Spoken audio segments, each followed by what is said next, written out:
Winston Churchill's life traced an arc from neglected aristocratic child to controversial soldier and politician to wartime prime minister and Nobel Prize-winning writer, and finally to elder statesman in retirement. Across these stages, he combined public action with prodigious literary output, leaving behind not only a political legacy, but millions of words of history, biography, and oratory.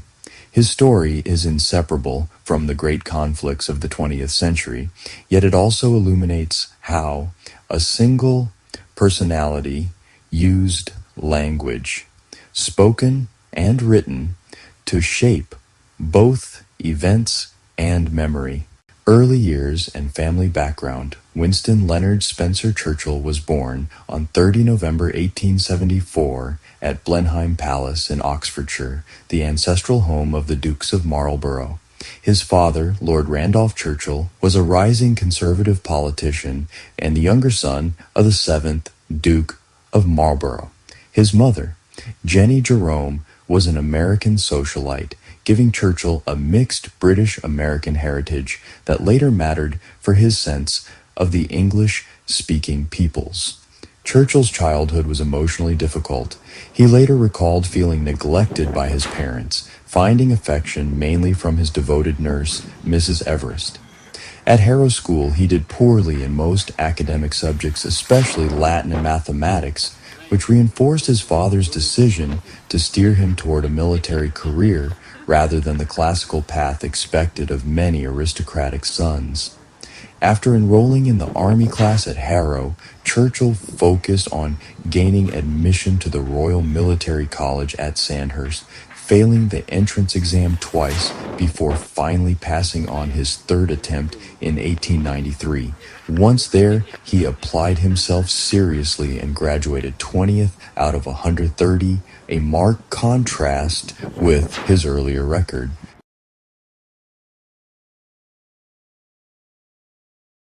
Commissioned as a second lieutenant in the 4th Queen's Own Hussars in 1895, Churchill was determined both to see active service and to make a name for himself. With the help of family connections, he arranged to report as a war correspondent while serving as an officer, beginning a pattern of combining military experience with journalism and book writing that would characterize his early career. His first significant postings included British India, where he served on the northwest frontier and wrote The Story of the Malacan Field Force, 1898, a polished account based on his dispatches. He then took part in the Anglo-Sudan War, riding with Lord Kitchener's forces and witnessing the Battle of Omdurman.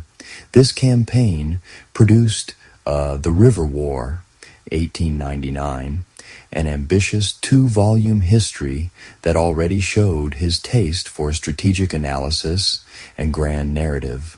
Seeking further adventure, Churchill went to South Africa as a correspondent during the Second Boer War, was captured in an ambush, and made a dramatic escape from a POW camp, an episode that brought him wide public attention in Britain. By 1900, Churchill had left the regular army and used the fame from his books and speeches to enter politics, winning a seat in Parliament as a Conservative MP for Oldham. Yet military affairs remained central to his identity and later ministerial roles, especially at the Admiralty and in wartime leadership. Early political career and World War I, Churchill's pre-World War I political career saw him shift parties and offices, while cultivating a reputation as energetic, ambitious, and controversial. Disappointed with the conservative leadership, he crossed the floor to join the Liberal Party in 1904 and held several cabinet posts, including President of the Board of Trade and Home Secretary. In October 1911, Prime Minister H. Asquith appointed him First Lord of the Admiralty, placing him in charge of the Royal Navy at a time of intense Anglo-German naval rivalry. As First Lord, Churchill promoted naval modernization. He supported the transition from coal to oil fuel, reorganized the Admiralty, and championed new warships. insisting Britain must outbuild Germany to maintain command of the sea. When World War I began in 1914, he oversaw fleet mobilization and early operations, including troop transport to France and a blockade of Germany. However, his role in the failed Gallipoli campaign, an attempt to force the Dardanelles and knock the Ottoman Empire out of the war, damaged his reputation severely. After heavy losses, he was forced out of the Admiralty in 1915. Churchill briefly served on the Western Front as a battalion commander, seeking to redeem himself through personal risk, before returning to politics later in the war. In the interwar years, he held several posts, including Chancellor of the Exchequer, but by the 1930s, he was largely out of office and out of favor, partly because of his opposition to Indian self-government and his criticism of government policy. Yet this wilderness period allowed him to write extensively and to warn, long before most colleagues, about the dangers of Nazi Germany's rearmament.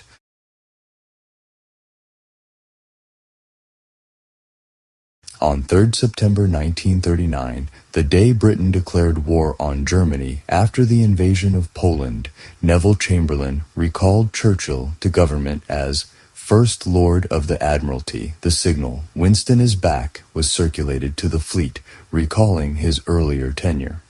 As the war in Europe deteriorated with German victories in Norway and France, Chamberlain's position collapsed. On 10th of May 1940, Churchill became Prime Minister at the head of a coalition government, just as German forces launched their Western offensive. Churchill's wartime premiership, 1940-1945, made his reputation as one of the 20th century's most significant leaders. Facing the fall of France and the threat of invasion, he rejected peace feelers and rallied Britain with speeches that emphasized defiance and endurance. Most famously, "We shall fight on the beaches" and "Their finest hour," combining realism about danger with confidence in ultimate victory. He cultivated close ties with U.S. President Franklin Roosevelt, helping to secure Lend-Lease aid and pushing for America's full engagement against the Axis, and later worked with both Roosevelt and Joseph Stalin to coordinate Allied strategy. Strategically, Churchill sometimes clashed with his military advisors and allies, favoring Mediterranean and peripheral operations, North Africa, Italy, before a cross-channel invasion, and he remained deeply concerned about post-war balance of power, particularly Soviet influence in Eastern Europe. Nonetheless, under his leadership, Britain survived the Blitz, fought on multiple fronts, and emerged in 1945 as one of the victorious powers, though greatly weakened economically and overstretched imperially. In the July 1945 general election, held just after victory in Europe, Churchill's Conservative Party suffered a landslide defeat to Labour. Clement Attlee replaced him as Prime Minister, a personal blow that he later described wryly but accepted constitutionally.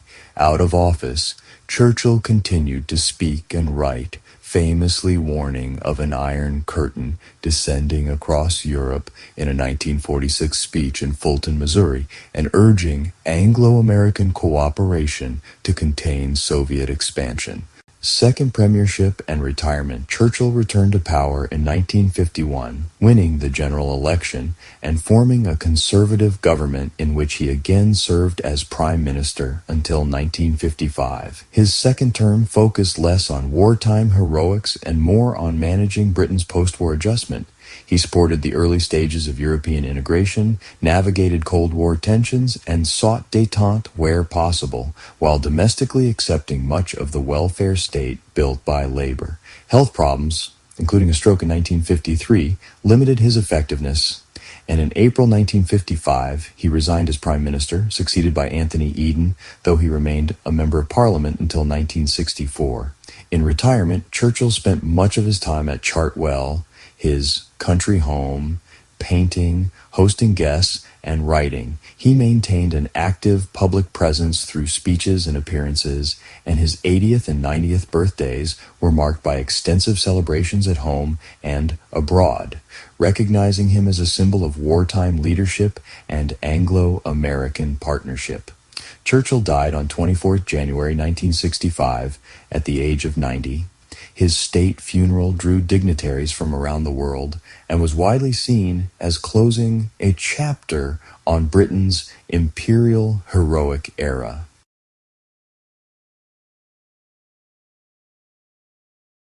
Parallel to his military and political careers, Churchill built an extraordinary life as a writer, which provided both income and a way of shaping his own and his nation's history. His literary work began with campaign narratives from India and Sudan, the story of the Malacon Field Force and the River War, and continued with London to Ladysmith via Pretoria and other Boer war books, which combined reportage, self-mythologizing, and strategic commentary. In 1900, he published his only novel, Savrola, but soon focused on nonfiction, biography, history, political essays, and collected speeches.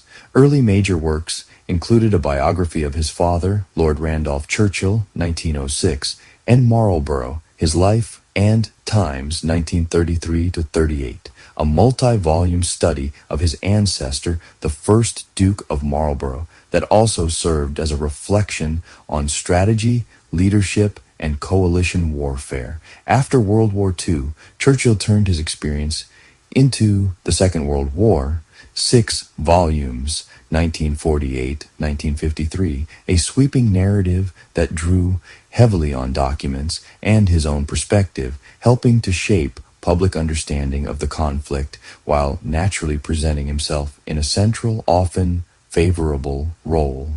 His final major project, A History of the English-Speaking Peoples, 4 volumes, 1956-1958, traced the intertwined histories of Britain, the United States, and other Anglophone nations, expressing his long-standing belief in a transatlantic community of values and interests.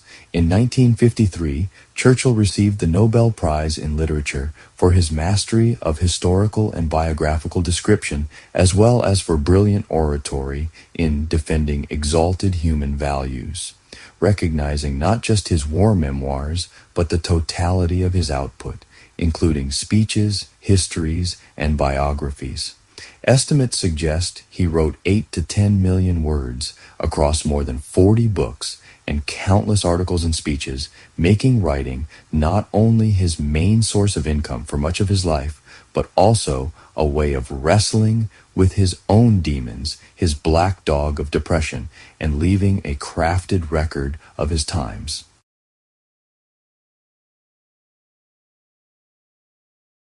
Churchill's life defies simple judgment. He was a fervent imperialist who opposed Indian independence, a politician associated with controversial decisions from Gallipoli to interwar gold standard policies, and a man whose attitudes on race and empire reflect his Victorian aristocratic upbringing.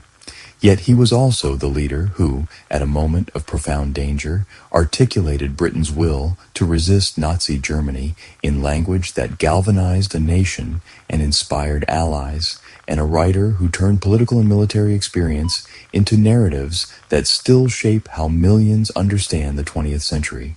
His early years as a soldier and war correspondent forged the courage and appetite for risk that marked his later leadership. His long parliamentary career honed his oratory and political instincts. His wartime premiership showed how words and resolve can matter as much as material, and his retirement writings turned personal experience into public memory. If his life contains contradictions, it also illustrates how one individual, rooted in a specific class and empire, navigated an age of unprecedented upheaval and left behind both decisions and stories that continue to be debated by historians and the wider public alike.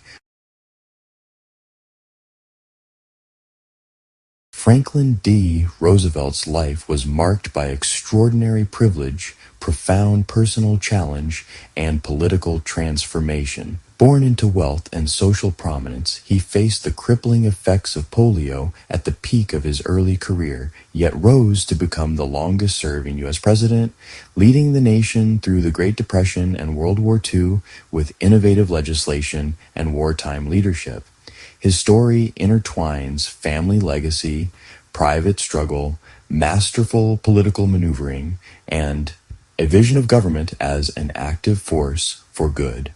Early life and family wealth. Franklin Delano Roosevelt was born on January 30th, 1882, at Springwood, the family estate in Hyde Park, New York, overlooking the Hudson River. He was the only child of James Roosevelt I, a businessman, and Sarah Ann Delano, both from established New York families of Dutch and French Huguenot descent.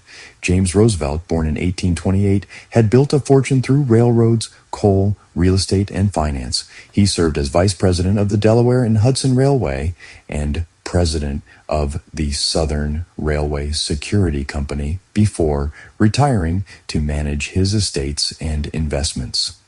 Sarah Delano, 26 years younger than her husband, came from the wealthy Delano merchant family involved in the China trade in shipping. Her uncle Warren Delano II had amassed riches from the opium trade in Canton.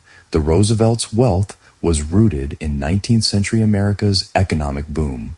James's investments in railroads and urban property, combined with Sarah's family fortune, provided financial security that allowed young Franklin to grow up in relative isolation on the 600-acre Springwood estate, tended by servants and attended by tutors. His father's death in 1900, when Franklin was 18, left him an inheritance estimated at several $million, equivalent to tens of millions today, though much of the family wealth was tied up in trusts and property. Franklin's childhood was sheltered and adoring. Sarah doted on her only child, homeschooling him until age 14 and fostering his love of nature, sailing, and history. At Groton School, 1896-1900, he formed a close bond with headmaster Endicott Peabody, who instilled a sense of public service. Harvard, 1900-1904, was less formative academically, but he served as editor of The Crimson and graduated with a C average. Columbia Law School followed briefly, 1904-1907, but he left without graduating after passing the New York bar exam and joining the law firm Carter, Ledyard, and Milburn. Entry into politics and marriage. Politics beckoned early, thanks to family connections and Roosevelt ambition. In 1910, at age 28, he won election to the New York State Senate as a progressive Democrat, upsetting Tammany Hall machine politics with his support for labor reforms and public utilities. Appointed Assistant Secretary of the Navy by President Woodrow Wilson in 1913, he oversaw naval expansion during World War I, championed preparedness, and gained national visibility, drawing comparisons to his distant cousin Theodore Roosevelt. On March 17, 1905, Franklin married Anna Eleanor Roosevelt, Theodore's niece and a distant cousin, in a union arranged partly by family. Eleanor, born in 1884, had a troubled childhood marked by her mother's death, her father's alcoholism, and her own insecurities, but she shared Franklin's reformist zeal. They had 6 children: Anna, 1906, James, 1907, Franklin Jr., 1909, died in infancy, Elliot, 1910, Franklin Jr., 1914, and John, 1916. Eleanor became a tireless social worker and later First Lady, but the marriage faced strains, including Franklin's affair with Lucy Mercer in 1918, which nearly ended it. Eleanor chose to stay for political reasons and family stability. Polio and political comeback. In August 1921, while vacationing at Campobello Island in Canada, Roosevelt contracted a paralytic illness that left him unable to walk without assistance. Initially diagnosed as polio, infantile paralysis, later analyses have suggested Guillain-Barré syndrome, but The effect was the same: paralysis from the waist down. For a rising politician in his prime, the diagnosis was devastating. Roosevelt spent months in therapy, using leg braces, crutches, and eventually a wheelchair in private, while publicly concealing his disability to protect his image. Supported by Eleanor, who took on public roles he could no longer fill, and by Lewis Howe, his political advisor, Roosevelt rebuilt his strength physically and politically. He purchased Warm Springs, Georgia in 1926 and turned it into a rehabilitation center for polio patients, finding both therapy and purpose there. In a letter to Dr. William Eagleston in October 1924, FDR wrote of his own experience. Please excuse my delay in replying to your letter, which has been forwarded to me down here in your neighboring state, where I am spending a few weeks swimming and getting sunlight for my legs.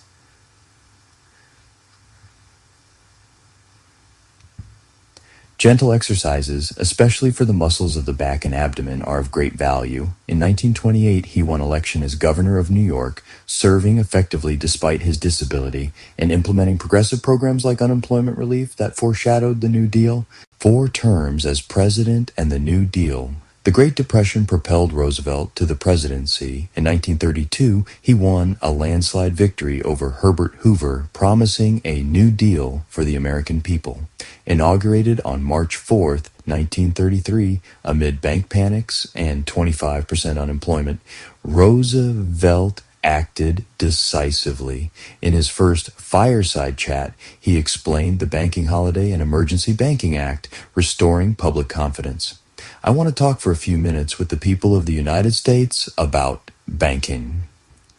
He began assuring listeners, it is possible that when the people realize that the money they deposit in their banks will be there when they want it, confidence will be restored. The 100 days saw a flood of legislation. The Civilian Conservation Corps, CCC, employed young men in environmental projects. The Agricultural Adjustment Act, AAA, paid farmers to reduce production. The Tennessee Valley Authority, TVA, brought electrification and development to the rural South. The National Industrial Recovery Act, NIARA, aimed to stabilize industry through codes and public works. The Federal Emergency Relief Administration, FERA, and later Works Progress Administration, WPA, provided direct relief and jobs for millions. The Social Security Act of 1935 created unemployment insurance, old age pensions, and aid for dependents. Roosevelt's 4 terms, re-elected in 1936, 1940, and 1944, were unprecedented, enabled by the Depression and war. The 22nd Amendment, 1951, later limited presidents to 2 terms. We have at our disposal the national resources, the money, the skill of hand and head to raise our economic level, our citizens' income. Our capacity is limited only by our ability to work together. The New Deal fundamentally expanded federal power, creating a welfare state and regulatory apparatus that defined modern liberalism, though critics on the left decried it as insufficiently radical and on the right as overreaching. Wartime presidency. As war engulfed Europe and Asia, Roosevelt shifted focus outward. The Lend-Lease Act 1941 aided Britain and others without direct U.S. entry, and after Pearl Harbor on December 7, 1941, he became the war leader, coordinating industrial mobilization, rationing, and the arsenal of democracy. With generals like George Marshall and Dwight Eisenhower, he oversaw Allied strategy, meeting Churchill and Stalin at Tehran 1943 and Yalta 1945 to plan victory and post-war arrangements. Domestically, wartime production ended the Depression, employing women in factories, Rosie the Riveter, and interning Japanese Americans in a grave civil liberties failure. Roosevelt died of a cerebral hemorrhage on April 12, 1945, at Warm Springs, aged 63, just months before victory in Europe. Harry Truman succeeded him. Legacy as family man and leader, FDR's family life was complex. Eleanor became a global advocate for human rights, but their marriage was strained by his infidelities and her independence. They maintained a partnership of mutual respect. His children pursued varied paths, with son James entering politics and Elliot serving as a military officer. Roosevelt's legacy endures as architect of the modern American state. The New Deal's programs and wartime leadership preserved democracy amid crisis, reshaping government's role in economy and society while positioning the U.S. as a superpower. His ability to inspire through radio fireside chats and to navigate unprecedented challenges marks him as one of America's most transformative presidents. Joseph Stalin, born Iosif Vissarionovich Yugashvili, ruled the Soviet Union from the mid-1920s until his death in 1953, transforming it into an industrial superpower at the cost of millions of lives. His early life in poverty-stricken Georgia shaped a ruthless revolutionary. His political career involved cunning maneuvers to seize power. His wartime leadership turned the tide against Nazi Germany, and his post-war years saw renewed terror and isolationism. Stalin's era combined modernization, paranoia, and unprecedented repression, leaving a legacy of both Soviet survival and human catastrophe. Early life in Georgia. Stalin was born on December 18, 1878, Old Style December 6, in Gori, Georgia, then part of the Russian Empire, to Bessarion Jugashvili, a cobbler, and Ekaterine Galadze, a washerwoman and devout Orthodox Christian. His father, a former serf, descended into alcoholism and domestic violence after his shoemaking business failed, beating both his wife and son. Young Ioseb, nicknamed Soso, developed a tough, vengeful streak amid this harsh home. A childhood accident, perhaps a carriage run over, left him with a permanently withered left arm, and smallpox scarred his face. Ekaterine, determined to lift her son above poverty, enrolled him in Gori's church school, 1888-1894, where he excelled academically and learned Russian alongside Georgian. She then pushed him into the Tbilisi Theological Seminary in 1894, hoping he would become a priest, but Stalin was expelled in 1899 for non-appearance after revolutionary reading. Marx, Darwin, and radical pamphlets drew him to atheism and Marxism. In Tiflis, Stalin joined the Russian Social Democratic Labor Party, RSDLP, in 1898 and aligned with Vladimir Lenin's Bolshevik faction after the party split in 1903. He organized workers, wrote pamphlets, and edited the Bolshevik newspaper Pravda, Truth, adopting the name Stalin, Man of Steel, around 1912. To fund the party, he orchestrated expropriations, bank robberies, and extortion rackets in the Caucasus, including the 1907 Tiflis bank heist that netted 250,000 rubles but killed dozens. Arrested multiple times and exiled to Siberia, Stalin escaped repeatedly, honing his skills as an underground operative. The 1917 October Revolution elevated Stalin, appointed People's Commissar for Nationalities in Lenin's first government. He helped manage the multi-ethnic Soviet state, advocating national self-determination in theory while centralizing control in practice. In 1922, Lenin appointed him General Secretary of the Communist Party's Central Committee, a seemingly administrative role that Stalin used to build patronage networks, appoint loyalists, and compile dossiers on rivals. Lenin's stroke in 1922 and death in 1924 sparked a power struggle. Stalin allied first with Lev Kamenev and Grigory Zinoviev against Leon Trotsky, then turned on them, promoting socialism in one country against Trotsky's permanent revolution and outmaneuvering rivals through bureaucratic control. By 1927, Trotsky was exiled, Kamenev and Zinoviev demoted, and Nikolai Bukharin sidelined after opposing forced collectivization. Stalin's consolidation was complete by 1929.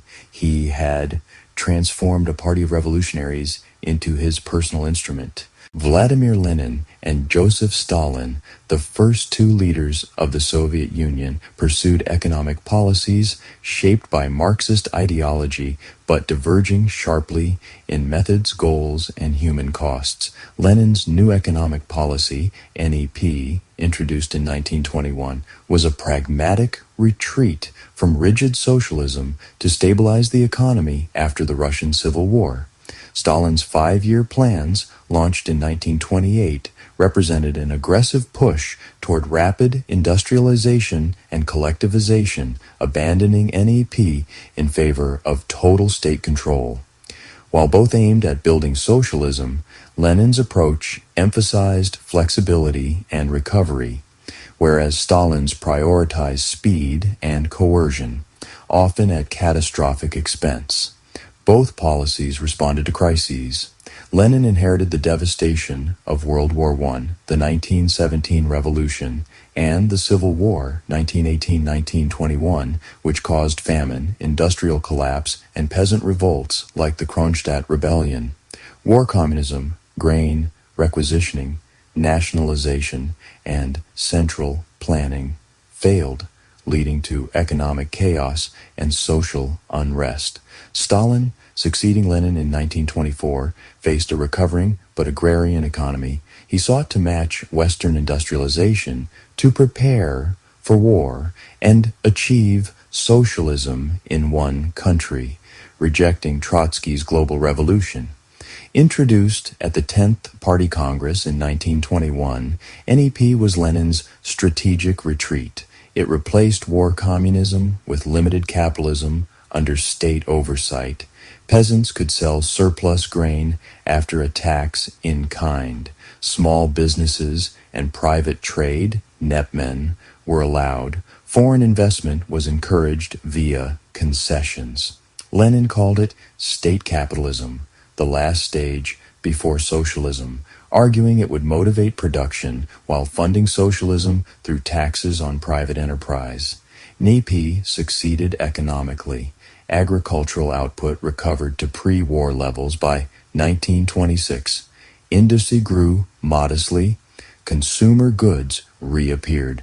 Politically, it preserved Bolshevik power by easing tensions with peasants, but created class tensions. NEPmen profited while workers struggled, and ideological unease among hardliners like Stalin, who criticized it for fostering nationalistic and reactionary thinking. Lenin viewed it as temporary, defending it as necessary to repair the crumbling economy. Stalin ended NEP in 1928 with the first 5-year plan, 1928-1932. Targeting heavy industry, steel, coal, machinery, to build socialism rapidly. Subsequent plans, 1933, 1937, 1938, 1942, continued this with quotas set by Gosplan, State Planning Committee. Success was measured by output, not welfare. Collectivization forced peasants into kolkhozy, collective farms, liquidating kulaks, prosperous peasants, through deportation and execution. Industrialization succeeded quantitatively. USSR became a steel and tractor power, but at immense cost. Famines like the Holodomor killed millions. Labor was coerced via gulags and Stakhanovite shock work. Stalin justified it as essential for defense and communism, contrasting Lenin's caution. Lenin's NEP was pragmatic and gradual, accepting temporary capitalism to build foundations. Stalin rejected this as deviationist, demanding immediate forced transformation to overtake the West. NEP incentivized peasants with market incentives. Stalin's collectivization destroyed private farming, causing collapse and famine. NEP allowed private light industry. Plans focused on heavy industry via state directives, ignoring consumer needs. Lenin used persuasion and taxes. Stalin employed terror, purges, and camps. NEP restored growth without mass death. Plans industrialized but killed 10-20 million via famine and repression. Both were state-directed toward socialism, nationalized commanding heights, key industries, and used ideology to justify control.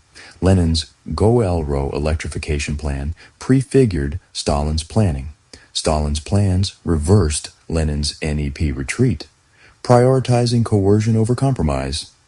While NEP stabilized, plans modernized brutally, enabling WWII victory, but at totalitarian cost. Industrialization, collectivization, and terror. Stalin's rule from the late 1920s brought rapid, brutal transformation. The first five-year plan, 1928-1932, aimed to industrialize the agrarian USSR through massive state investment in heavy industry, steel, coal, machinery, achieving growth but at enormous human cost, including urban overcrowding and famine. Collectivization merged peasant farms into state-controlled kolkhozy, targeting kulaks, better-off peasants, as class enemies. Resistance led to executions, deportations, and the Holodomor famine in Ukraine, 1932-1933, killing millions. The Great Purge, 1936-1938, or Great Terror, epitomized Stalin's paranoia. Triggered by Sergei Kirov's assassination, possibly on Stalin's orders, it engulfed the party, army, intelligentsia, and ordinary citizens. Show trials liquidated old Bolsheviks like Zinoviev, Kamenev, and Bukharin. Marshal Mikhail Tukhachevsky and most Red Army officers were executed, weakening Soviet defenses. The NKVD arrested 1.5 million, executing about 700,000. Gulags swelled with political prisoners. Stalin reversed course in 1938, blaming NKVD chief Nikolai Yezhov, whom he scored Bobby.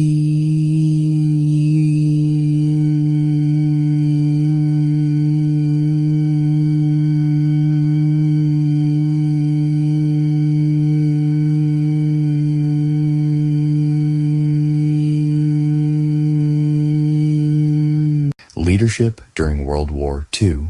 Hitler's invasion on June 22, 1941, Operation Barbarossa, caught Stalin unprepared despite warnings. Stunned, he retreated to his dacha before rallying. Renaming the fight the Great Patriotic War, he appealed to Russian nationalism over communism, appointing himself supreme commander. Initial disasters, Moscow threatened, Leningrad besieged, vast territories lost, gave way to victories at Moscow, 1941-42, Stalingrad, 1942-43, and Kursk, 1943, where the Red Army turned the tide, aided by Lend-Lease aid and mass mobilization. Stalin met Allied leaders at Tehran, 1943, and Yalta, 1945, securing Soviet spheres in Eastern Europe and promising to enter the Pacific War. The USSR suffered 27 million deaths but emerged victorious, occupying Eastern Europe and installing communist regimes. Stalin's leadership was ruthless: penal battalions, scorched earth, mass deportations, but effective in mobilizing a nation for survival.